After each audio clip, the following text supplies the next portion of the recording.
Nous sommes en direct de la bibliothèque d'agglomération du Pays de Saint-Omer et je suis en compagnie d'Audrey Grillet et avec François Lepage. François Lepage, bonjour.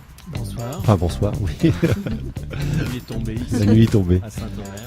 Voilà. Alors, polaire. Audrey, quelques mots sur la nuit de la lecture et son contenu.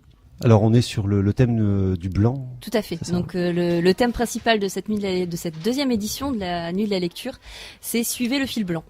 Alors pourquoi suivez le fil blanc ? Vous me poserez donc la question. Ouais. On a commencé par les nuits noires l'année dernière. On a pris le contre-pied, on a fait suivre le fil blanc. Voilà. Donc tous les ans on va avoir une couleur différente ? Il se peut bien, oui. Est-ce que l'année prochaine ça sera le rouge ? Le rouge, le vert, le bleu. Donc je vois voilà la conservatrice en chef qui dit non, ça sera pas le rouge l'année prochaine. Ça sera pas le rouge. D'accord. J'ai ma petite idée, mais okay. Je crois que je dois garder passion, ça s'appellera. La nuit de lecture, c'est un moment où on accueille le public, les familles, pour différentes activités. On a eu un panel aujourd'hui de festivités, on peut le dire. C'est quelque chose d'assez festif, ce moment. Alors la nuit de la lecture, c'est vraiment pour deux choses. C'est à la fois offrir un moment exceptionnel aux adhérents qui connaissent déjà bien le lieu, mais aussi offrir aux personnes qui ne connaissent pas la bibliothèque de prendre un premier contact et de voir ce qui est possible d'être offert par nos locaux. Un tour d'horizon rapide. On a eu comme partenaire le Fab Lab. Oui.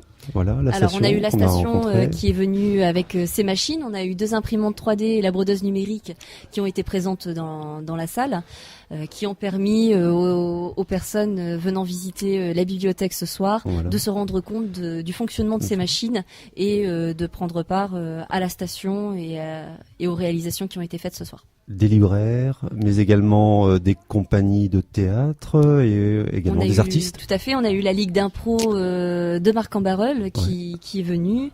On a eu également donc les libraires de la région de Saint-Omer qui étaient présents dans ce hall d'entrée. D'accord.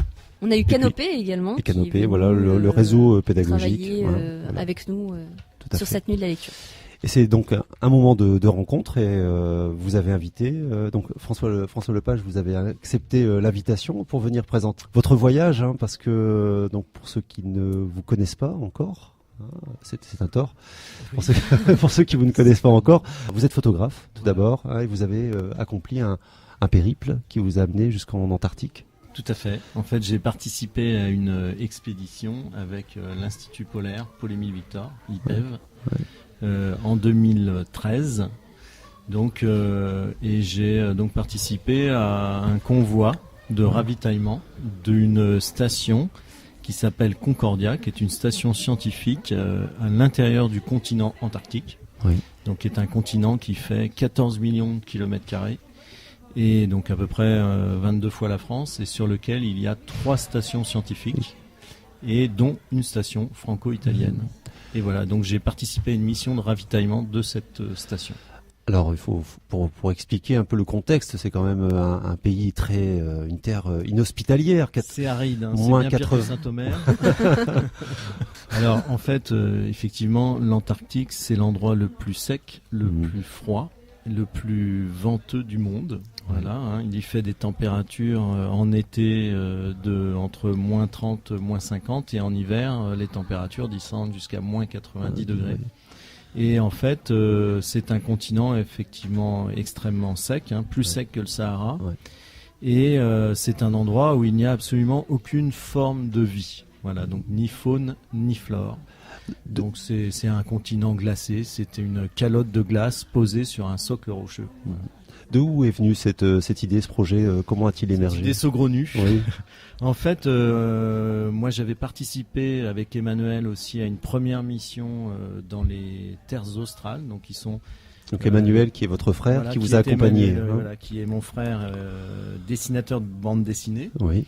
Et en fait, j'avais été invité par une journaliste en 2010 à participer à une expédition donc dans les terres australes pour travailler sur un navire qui s'appelle le Marion Dufresne, qui est un navire qui ravitaille ces terres australes. Ce sont des terres là encore inhabitées, mais sur lesquelles vivent des scientifiques, donc qui font des hivernages de 12 mois et qui donc font des recherches pour la recherche scientifique française. D'accord.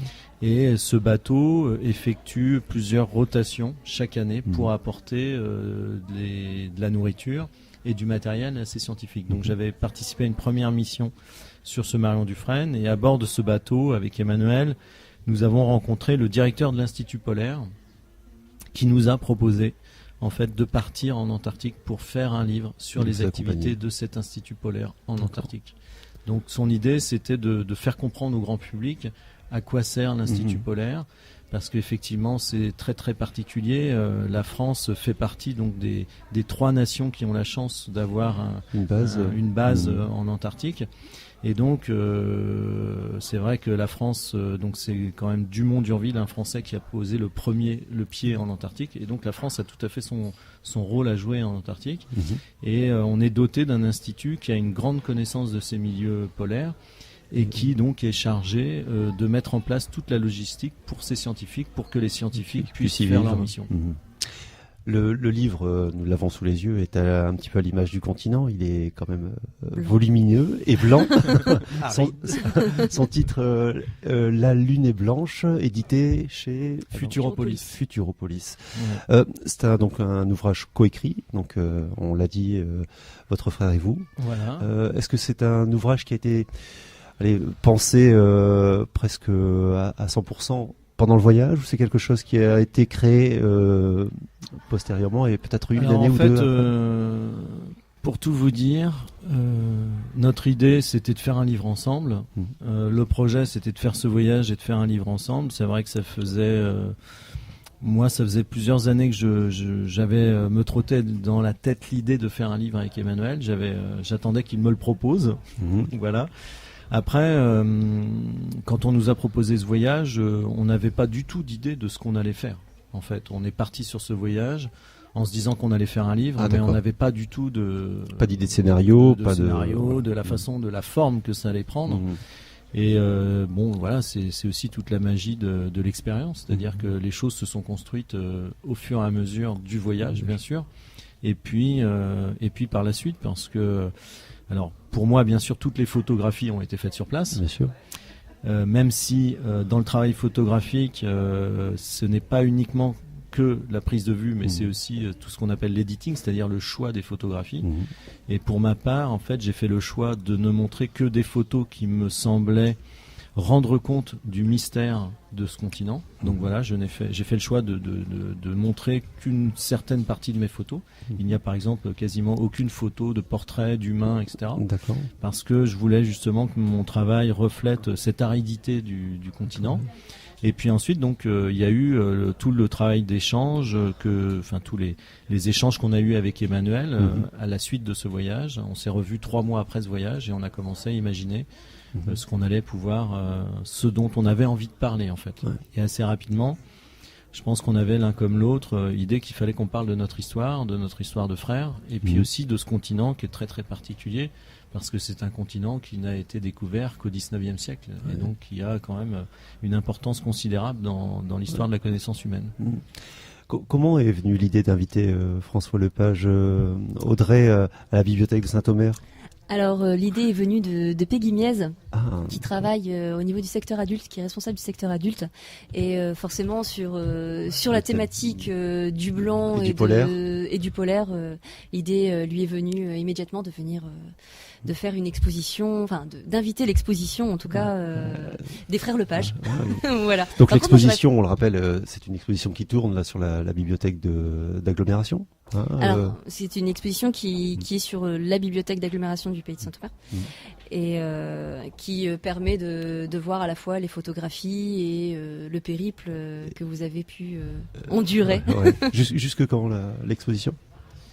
Jusqu'au 3 février, je dirais. Merci. D'accord, très bien. Une dernière question, est-ce que ce voyage vous a changé ? Je pense que personnellement, ce qui a vraiment, je dirais, la prise de conscience que m'a permis ce voyage, je pense que le fait de toucher du doigt ce qu'est un endroit avant l'homme, ça a vraiment été quelque chose qui m'a marqué. C'est-à-dire de marcher sur un continent déjà. Là où on marche en Antarctique, personne n'a jamais marché. Et donc ça, c'est une sensation très très forte que de se dire là où on marche, personne n'a jamais marché. Puisqu'on s'est arrêté dans des endroits en Antarctique où il est certain que personne n'a jamais mis les pieds. En plus, c'est un continent qui est bien sûr désert, mais qui est sculpté par les vents. Parce que comme il y a très peu de précipitations, toutes les glaces de l'Antarctique sont sculptées par les vents et c'est un véritable tableau. Et en plus, c'est absolument pur. C'est-à-dire qu'il est très peu impacté par l'activité humaine et donc pas de pollution, pas de présence humaine, rien qui pourrait montrer la présence humaine. Et donc on touche du doigt à ce qu'est un endroit avant l'arrivée de l'homme. Et cette pureté, en fait, c'est quelque chose qui m'a énormément marqué. Et quand j'étais en Antarctique, mon boulot, à part de conduire le camion et de faire de la photo quand je pouvais, c'était de remplir les réservoirs. D'accord. Et je faisais vraiment très très attention à ne pas laisser tomber une seule goutte de carburant sur le sol. Mais c'était ça, c'est-à-dire de prendre conscience de l'impact de la présence humaine sur un territoire. Et ça, c'est quelque chose que j'ai en moi aujourd'hui. C'est le message aussi que vous essayez de faire transpirer dans votre ouvrage. Je sais pas, non, je pense que c'est pas l'ouvrage ne parle pas trop. Enfin, j'ai pas l'impression qu'on ait eu vraiment un discours écologique. Après, c'est vrai que je pense que quand on est allé en Antarctique, quand on a touché ces territoires, que ce soit même les terres australes, on est forcément, je dirais, sensibilisé en fait à ces questions-là.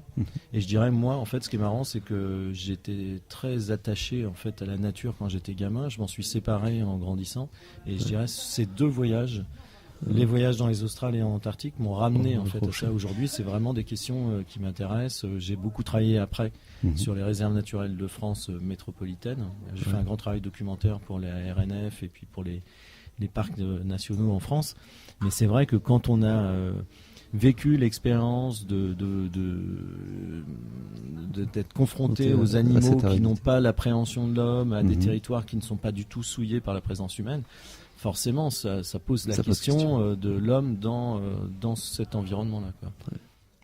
François Lepage, merci. Je vous en prie, merci de cette invitation. Audrey Brié, merci. La nuit de la lecture se poursuit jusque 23h. 23h ce soir. Très bien, merci Audrey Brié, merci à tous les intervenants qui peuvent nous écouter aujourd'hui. Et puis à très bientôt donc sur le site de la Bibliothèque d'agglomération pour d'autres émissions. À bientôt, merci.